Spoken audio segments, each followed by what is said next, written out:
Tu peux recevoir 100 compliments.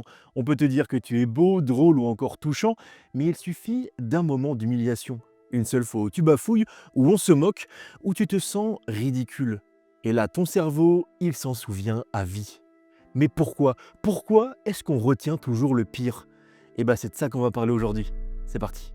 Notre cerveau a été forgé pour survivre, pas pour nous rendre heureux. Et dans la nature, les dangers étaient prioritaires. Il fallait tout simplement retenir plutôt la tête du tigre qui allait te dévorer plutôt qu'une fleur sympa dans un champ sublime. Et le résultat, c'est que le cerveau encode les situations négatives avec plus de force, plus d'adrénaline, plus de connexion. Et ça, c'est ce qu'on appelle le biais de négativité. Une humiliation pour ton cerveau, c'est pas juste une gêne, c'est une agression sociale.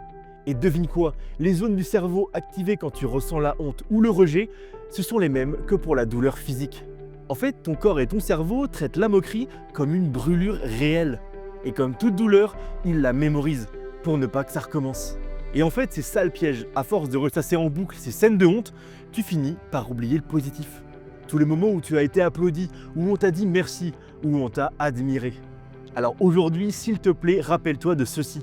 Ce que ton cerveau oublie, parfois, c'est ce qui mérite le plus d'être gravé en toi. Parce que tu as le droit de garder en tête toutes tes victoires et pas seulement tes cicatrices.